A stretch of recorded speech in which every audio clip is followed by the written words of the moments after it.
Praise the Lord. வரி செலுத்துவதை பற்றி இயேசு என்ன சொன்னார் என்பதை பார்க்கலாம். இயேசு சிலுவையில் அறையப்படுவதற்கு முந்தைய இறுதி வாரத்தில் எருசலேமில் இருந்தார். மத தலைவர்கள் ஒரு அரசியல் கேள்வியுடன் அவர் சிக்க வைக்க ஒற்றர்களை அனுப்பினார்கள்.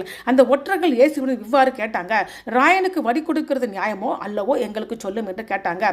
இயேசு ஆம் என்று சொன்னால் அவர் ரோமுக்கு விசுவாசம் உள்ளவராகவும் யூதர்களிடம் நம்பகத்தன்மை இழந்தவராகவும் காணப்படுவார். அவர் இல்லை என்று சொன்னார் அவர் தேச துரோக வழக்கில் கைது செய்யப்படலாம். ஆகவே இயேசு அவர்கள் நோக்கி ஒரு நாணயத்தை எனக்கு காண்பீங்க என்றால் காண்பித்த போது அதில் இருக்கும் சொரூபமும் மேலெழுத்தும் யாருடையது என்று கேட்டார். அதற்கு அவர்கள் ராயனுடையது என்றார்கள். அதற்கு அவர் அப்படியானால் ராயனுடையதை ராயனுக்கும் தேவனுடையதை தேவனுக்கு செலுத்துங்கள் என்றார். அரசாங்கங்களுக்கு அதிகாரம் தேவனால் கொடுக்கப்பட்டிருக்கிறது என்றும் ஒவ்வொரு நபரும் ஆளும் அதிகாரத்துக்கு கீழ்ப்படிய வேண்டும் என்றும் இயேசு ஒப்புக்கொண்டார். எனவே வரி செலுத்துவது, சட்டங்களுக்கு கீழ்ப்படுவது, குடியுரிமை கடமையை நிறைவேற்றுவது ஆகவே தேவனை கனப்படுத்தும் ஒரு பகுதியாகும். ராயனுடையதை ராயனுக்கும் தேவனுடைய தேவனுக்கு செலுத்துங்கள் என்று சொல்லும் பொழுது ராயன் என்று அழைக்கப்படும் சீசருக்கு அவருடைய வரிகளுக்கு சட்டங்களையும் மரியாதையும் கொடுங்கள், ஆனால் அதே டயத்தில் உங்கள் வழிபாடுகளை அல்ல என்று இயேசு இங்கு அறிவுறுத்துகிறார்.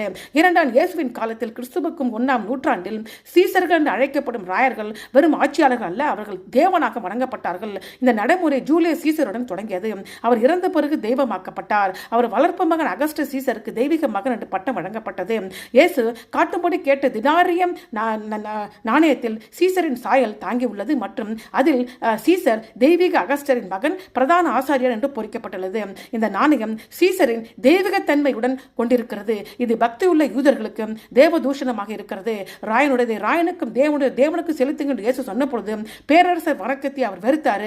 சீசருக்கு வரிகள் கொடுக்கலாம், ஆனால் தேவன் மட்டுமே ஆராதனை, அன்பு மற்றும் இறுதி விசுவாசத்துக்கு தகுதியானவர்.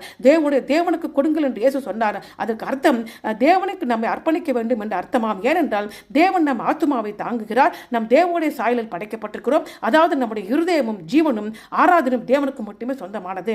எனவே விசுவாசிகளாக நாம் பூமி மற்றும் பரலோகத்துக்கு குடிமக்கள். பூமிக்குரிய அரசாங்கம் நம்மிடமிருந்து வரிகள், சட்டங்கள் மற்றும் கடமைகளை உரிமை கோருகிறது. ஆனால் நமது ஆத்துமா மற்றும் வழிபாட்டின் மீது தேவனுக்கு மட்டுமே உரிமை உண்டு. ஆமென்.